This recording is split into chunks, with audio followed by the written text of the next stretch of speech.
Welcome to Duo coders में आपका स्वागत है। मैं हूं एमबीसाई अदित और दोस्तों आज की वीडियो में हम कवर करने वाले हैं जिंजा टेम्पलेटिंग। और जिंजा टेम्पलेटिंग एक एक्सटेंसिव टॉपिक है, तो हमें हो सकता है इसे कवर करने के लिए 2 या 3 वीडियो लग जाएं। तो आज हम बेसिक देखने वाले हैं उसके, और उसके बाद जिंजा टेम्पलेटिंग के एडवांस फीचर्स में हम अगले वीडियोज़ में जाएंगे। तो बिना कोई टाइम वेस्ट किए let us begin the video. सबसे पहले मैं आपको ये बता दूं कि मैंने एक फ़ोल्डर बनाया है जिंजा टेम्पलेटिंग नाम का, और उसे अपने विजुअल स्टूडियो कोड में खोल रखा है। तो आप भी कोई एक फ़ोल्डर बना लीजिए और उसे अपने विजुअल स्टूडियो कोड में खोल लीजिए। सिंपली उस फोल्डर के अंदर आके आप राइट क्लिक करके ओपन विद कोड पे क्लिक करके उसे खोल सकते हैं, जैसा कि मैंने अपने पुराने वीडियोज़ में भी बताया। तो अब आपको क्या करना है, विजुअल स्टूडियो कोड पे आ जाइए और मैं बिना टाइम वेस्ट किए जो हमारा बेसिक टेम्पलेट है किसी भी फ्लास्क ऐप का, उसे मैं जल्दी से यहाँ पे लिख लेता हूँ।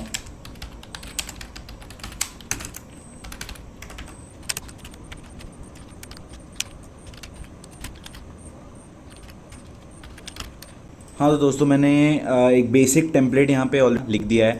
अब हम क्या करते हैं, सिंपली जैसा कि मैंने आपको बताया पुराने वीडियोस में कि हम टेम्पलेट्स नाम का एक फ़ोल्डर बनाएंगे जहाँ हम अपने सारे HTML फाइल्स रखेंगे, और स्टैटिक नाम का फ़ोल्डर बनाएंगे जहाँ पे सभी रिसोर्सेज जो वेबसाइट्स में यूज़ होंगे उसे रखेंगे हम।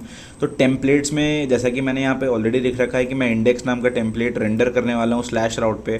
तो इंडेक्स के अंदर आके टेम्पलेट्स के अंदर आके मैं index.html नाम का एक फ़ोल्डर बना देता हूँ। ये Django HTML पे आ गया, तो आप यहाँ से आके अपना लैंग्वेज भी चेंज कर सकते हैं। मैं HTML पे ले आता हूँ इसे वापस। अब हम क्या करते हैं ना कि बूटस्ट्रैप पे चलते हैं। मैं आपको बूटस्ट्रैप के बारे में बताना चाहूँगा इस वीडियो में। बूटस्ट्रैप ऑलरेडी रिटन CSS होती है बेसिकली। तो मैं आपको डायरेक्टली वेबसाइट पे लेके चलता हूँ बूटस्ट्रैप के। आई एम श्योर बहुत सारे लोगों को बूटस्ट्रैप के बारे में पहले से पता होगा। बूटस्ट्रैप बेसिकली होता ये है कि हमें पहले से ही CSS प्रोवाइड कर देता है। हमें सिंपली इनके कुछ छोटे मोटे डॉक्यूमेंटेशन को फॉलो करना है और हम इनकी पूरी CSS को अपने साइट पे ला सकते हैं। अब मैं आपको सीधा करके दिखाता हूँ, ज़्यादा अच्छा ये होगा। जैसे फॉर एग्जांपल ये इनके डॉक्यूमेंट पे आके मैंने देखा कि यहाँ पे ये इनके CSS का लिंक है, तो मैं सिंपली CSS के लिंक को कॉपी करूँगा। या फिर इससे अच्छा आप क्या करें कि सीधा सीधा इनका जो स्टार्टर टेम्पलेट है, स्टार्टर टेम्पलेट नाम का एक बना होगा इनके साइट पे getbootstrap.com पे, सीधा इसे कॉपी करके अपने इंडेक्स के अंदर पेस्ट कर लीजिए और सेव कर लीजिए। सिंपली हमने क्या किया, पूरे बूटस्ट्रैप के स्टार्टर टेम्पलेट को अपने index.html के अंदर ले आया है सिंपली, और बहुत ज़्यादा कुछ नहीं किया है। अब हम क्या करेंगे, अपने सर्वर को स्टार्ट कर देंगे और देखेंगे कि index.html रेंडर हो रहा भी है कि नहीं।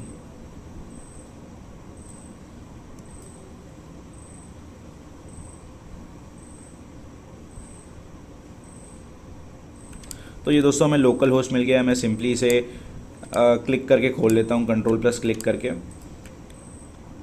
और ये हमारा वेबसाइट जो है ये लोड हो गया हेलो वर्ल्ड के साथ में। जैसा कि आपने देखा होगा कि टेम्पलेट्स के index.html के अंदर एक हेलो वर्ल्ड नाम का H1 टैग है, दैट्स इट। तो ये सब तो हमने ऑलरेडी कर रखा है। जो मेन काम है जिंजा का वो हम यहाँ पे देखने वाले हैं कि जिंजा टेम्पलेटिंग का ज़रूरत क्या पड़ा। अभी क्या होता है कि ये जो चीज़ है, यानी कि पाइथन का जो कोड है, इसे हम बैकएंड कहते हैं, जैसा कि आपको ऑलरेडी पता है। लेकिन क्यों इसे बैकएंड कहते हैं, अब आपको मैंने बताया था फर्स्ट वीडियो में कि ये ड्राइवर होता है बेसिकली कार का, यानी कि वेबसाइट का ड्राइवर होता है। जैसे कि कनेक्शन विथ डेटाबेसेस और जितने भी बैकएंड प्रोसेसिंग है वो ये पाइथन संभालता है। फॉर एग्जांपल मैं आपको एग्जांपल लेके बताता हूँ कि जब भी हम वेब व्हाट्सअप चलाते हैं, तो वेब व्हाट्सअप में जैसे ही हम QR कोड को स्कैन करते हैं तो पूरा डेटा जो है वो कहाँ से उठ के आता है, पूरा डेटा उठ के आता है व्हाट्सअप के सर्वर्स से, यानी कि व्हाट्सअप के डेटाबेस से। जैसे हम QR कोड को स्कैन करते हैं तो व्हाट्सअप को पता चल जाता है कि हमने QR कोड स्कैन किया है, वो हमारे करस्पॉन्डिंग जो डेटा उसके पास स्टोर्ड है वो पूरा उठा के हमें डिस्प्ले कर देता है in the form of HTML, CSS और जावास्क्रिप्ट।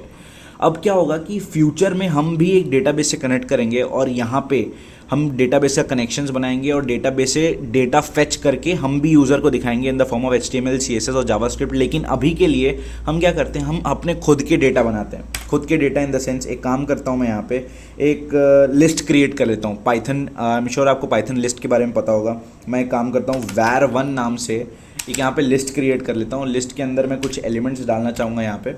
सबसे पहला एलिमेंट डालता हूँ मैं पाइथन, दूसरा एक एलिमेंट डालते हैं अपन CSS, एक और एलिमेंट डालता हूँ मैं यहाँ पे HTML। तो मैंने क्या किया, ये var1 नाम से मैंने एक लिस्ट बनाया, और अभी के लिए आप यही एज्यूम करो कि यही हमारा डेटाबेस है, यानी कि ये जो वेरिएबल है ये हमारा डेटाबेस है, यही डेटा हम यूज़र को दिखाना चाहते हैं।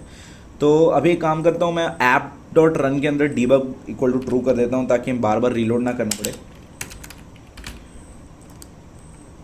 ओम सॉरी, टी कैपिटल होगा।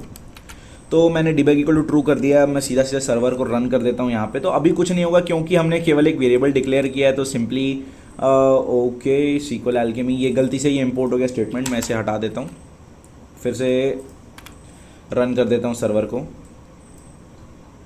तो हमारा सर्वर जो है वो सक्सेसफुली रन हो गया। मैं रिफ़्रेश करूँगा तो कोई ज़्यादा फ़र्क नहीं पड़ेगा क्योंकि हमने अभी कुछ किया ही नहीं है।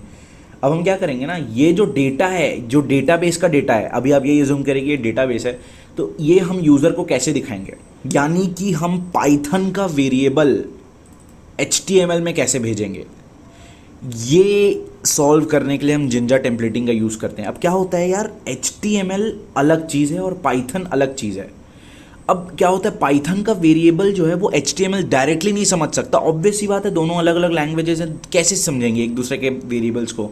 तो होता क्या है कि जैसे ही हम रेंडर टेम्पलेट फंक्शन, ये रेंडर टेम्पलेट फंक्शन कॉल करते हैं, हम यहीं पे एक पैरामीटर डिफाइन कर देते हैं, नया पैरामीटर, और हम इस वेरिएबल को सिंपली भेज देते हैं। मैं आपको करके दिखाता हूँ डायरेक्टली, तब आपको ज़्यादा अच्छा समझ में आएगा। मैं एक काम करता हूँ, यहाँ लिखता हूँ var sent equal to var1। अब इस स्टेटमेंट का सिंपल सा मीनिंग ये है कि ये जो var1 नाम का वेरिएबल है, इस टेम्पलेट को भेज दो in the form of var sent। तो इससे होगा क्या, var अंडरस्कोर सेंट नाम का वेरिएबल इस index.html टेम्पलेट को मिल जाएगा।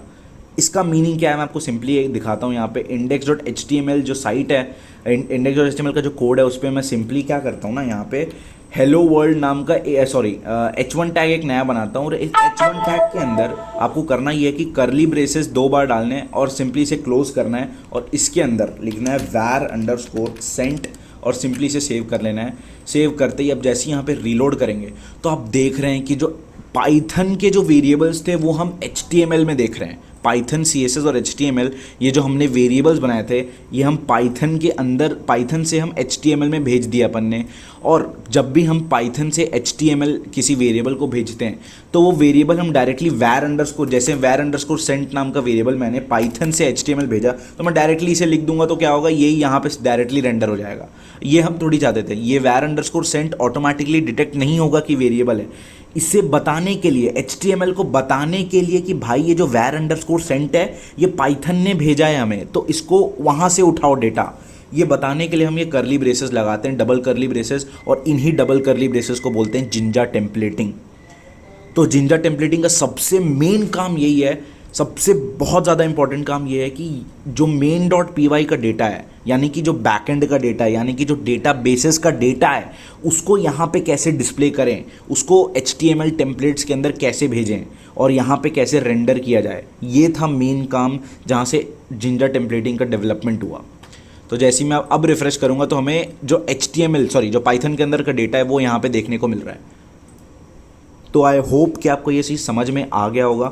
और भी बहुत सारी चीज़ें हैं HTML के अंदर, जिंजा टेम्पलेटिंग के अंदर, तो मैं आपको उनमें से एक चीज़ करके दिखाता हूँ। जैसे कि HTML जो जिंजा टेम्पलेटिंग होती है उसके अंदर हम फॉर लूप्स भी रन कर सकते हैं, जैसे कि मैं आपको करके दिखाता हूँ। यहाँ पे इसके सिंटैक्स होता है, आप डेफिनेटली डरिएगा मत, मैं आपको अगले वीडियो से पूरा एक एक चीज़ एक्सप्लेन करूँगा। ये मैं आपको केवल आपके एग्जाम्पल के लिए दिखा रहा हूँ कि क्या होता है। For I in var underscore cent, और मैं आपको एक्सप्लेन भी करूंगा कि मैं लिख क्या रहा हूं, आपको खुद समझ में आ जाएगा।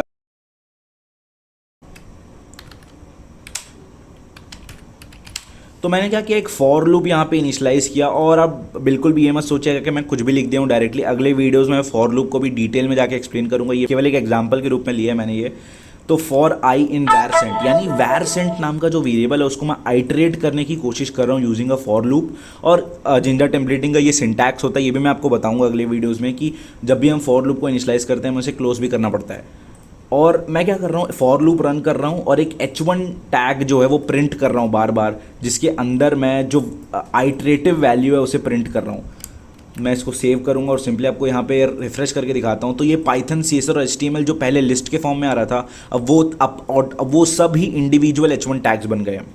तो आपको समझ में आ गया होगा कि बेसिकली जिंजा टेम्पलेटिंग क्या करता है, पाइथन के वेरिएबल्स को HTML के फॉर्म में रेंडर करने में हमारी हेल्प करता है। और भी बहुत सारी यूज़ केसेस हैं, फॉर लूप्स हैं और बहुत सारी चीज़ें मैं आपको आने वाली वीडियोज़ में बताता हूँ। तो इस वीडियो के लिए इतना ही guys, thank you so much guys for watching this video and I will see you next time.